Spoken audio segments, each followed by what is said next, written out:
Hello and welcome back to the Ease of English. I'm Abby. And I'm Brian. Thanks for being here with us. Ryan, can I be honest about something? Always. I was a little nervous about today's episode. Really? Why? Because we're talking about disagreeing with people. And disagreeing can feel so uncomfortable, especially in a language that isn't your first language. That's true. There's this fear of sounding rude or starting an argument, when really you just want to express a different opinion. Exactly. And I think a lot of English learners avoid disagreeing altogether because they're not sure how to do it politely. Which is completely understandable. But here's the thing. Disagreement is a normal, healthy part of conversation. It doesn't have to be confrontational. Right. You can disagree with someone and still be respectful, still be kind, still maintain the relationship. That's what today is about. How to politely disagree in English. How to express a different opinion without making things awkward or uncomfortable. We're going to share real stories, break down the language, and give you some phrases you can use with confidence. Because disagreeing well is actually a sign of good communication, not bad communication. I love that. Okay, let's get into it. I'll go first. Mine happened at work a few months ago. We were in a team meeting, planning an event, and someone suggested we hold it on a Saturday afternoon. Weekend event, okay. Right, and everyone in the room kind of nodded along like it was a good idea. But I had a concern. I thought a lot of people wouldn't be able to come because Saturdays are family time for a lot of our team. Reasonable concern. I thought so, but I didn't want to just shoot down the idea and sound negative. So I waited for a pause in the conversation, and then I said, I see where you're coming from, but I'm a little concerned that a Saturday might not work for everyone. A lot of people have family commitments on weekends. That's a really good way to phrase it. You acknowledged the other person's idea first before offering your concern.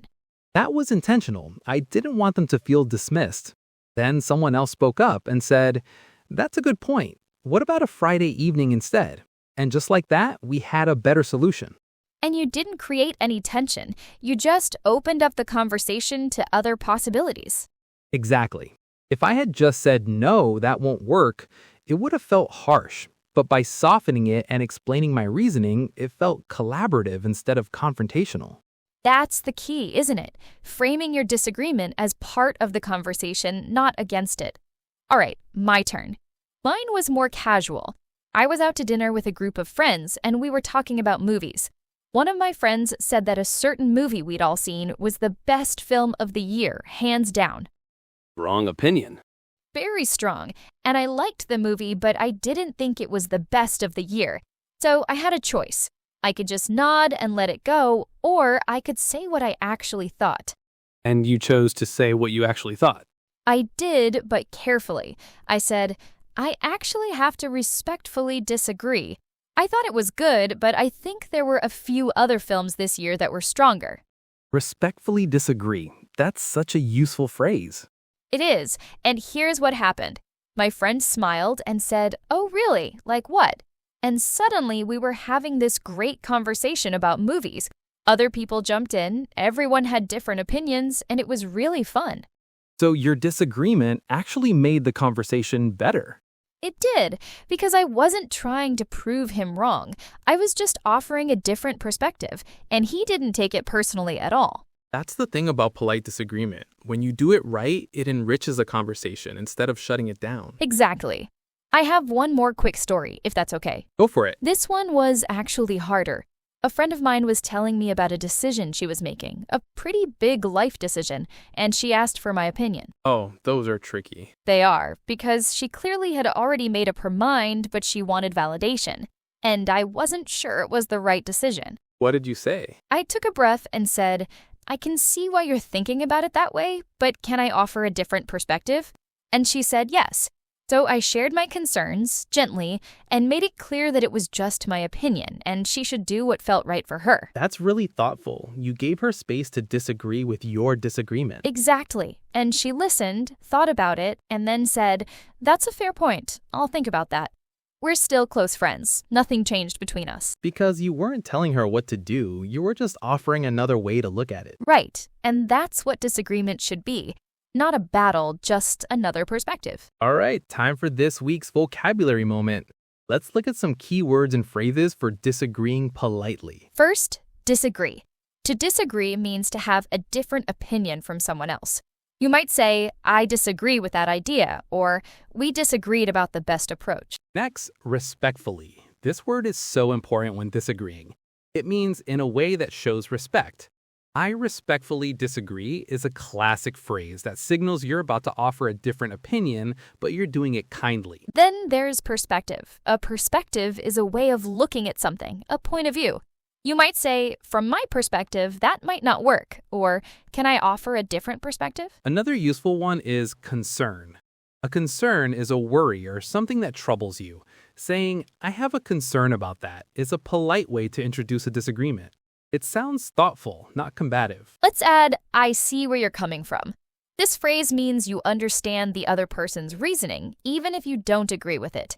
It's a great way to start a disagreement because it shows you've listened. There's also point of view. Similar to perspective, this is your opinion or way of seeing things. From my point of view, we should try a different approach. And one more, on the other hand, this phrase is useful for introducing a contrasting idea. That's a good idea. On the other hand, we might run into budget issues. Let's say all of today's vocabulary together. Disagree, respectfully, perspective, concern, I see where you're coming from, point of view, on the other hand. These phrases will help you disagree without sounding harsh. Take a moment now to think. How comfortable are you with disagreeing in your own language? Do you tend to speak up or do you usually stay quiet? And how does that change when you're speaking English? Just notice it. There's no right or wrong answer. Now let's talk about today's language nuance. And this is a big one.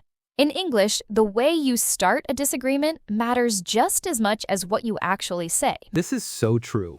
If you jump straight into your disagreement without any softening language, it can sound abrupt or even aggressive, even if that's not your intention. Right. So in English, we use what are called softeners or hedging phrases. These are little words or phrases that make your disagreement feel gentler and more polite. Let's look at some examples of softeners that you can use at the beginning of a disagreement. First, I see what you mean, but. This shows you've listened and understood before you offer a different view. Second, that's a fair point. However, again, you're acknowledging their idea before presenting yours. Third, I understand where you're coming from, but I think this one's great because it validates their perspective. Fourth, I might be wrong, but this is a humble way to introduce a disagreement. It signals that you're open to being corrected. Fifth, I'm not sure I agree with that. This is softer than saying I disagree directly. Sixth, actually, I have a slightly different view. The word actually and slightly both soften the disagreement. And seventh, can I offer a different perspective? Or can I play devil's advocate for a moment? These ask for permission to disagree, which is very polite. Now, let's compare direct disagreement versus polite disagreement. Direct version, that's wrong. Polite version, I see what you mean, but I think there might be another way to look at it. Direct version, I don't agree. Polite version, I understand your point, but I'm not sure I see it the same way. Direct version, that won't work. Polite version, that's an interesting idea. I do have some concerns about how it might work in practice. Notice how the polite versions are longer? That's okay. The extra words create cushioning. They show respect and thoughtfulness. Exactly.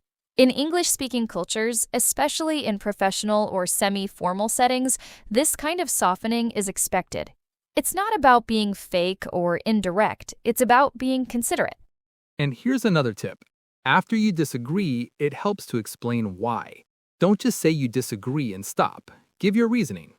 For example, I'm not sure that timeline will work because we still have 2 major deadlines to hit before then.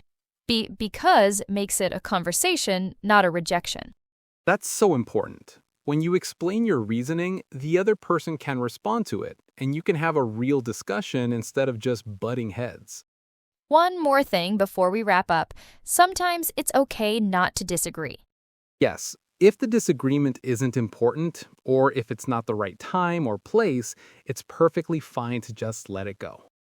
Not every difference of opinion needs to be voiced. Sometimes keeping the peace or keeping the conversation flowing is more valuable than being right.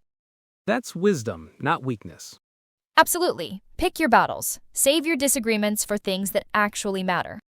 So today, we talked about how to politely disagree in English. We shared 3 stories about work meetings, casual conversations with friends, and personal advice. The common thread in all of them was this. Disagreement doesn't have to be confrontational. It can be respectful, thoughtful, and even collaborative. Use softening phrases, explain your reasoning, acknowledge the other person's perspective, and remember, you're not trying to win, you're trying to communicate. Here's a challenge for you. The next time you have a different opinion from someone, try using one of the phrases we talked about today. See how it feels. You might be surprised at how easy it is to disagree kindly once you have the right words. That brings us to the end of episode 9 of The Ease of English. Thank you so much for listening. We really appreciate you being here. In our next episode, we'll be talking about how to apologize in English. Not just saying, I'm sorry, but knowing when to apologize, how to do it sincerely, and how to accept an apology gracefully. Until next time, keep listening, keep practicing, and remember, English can feel easy.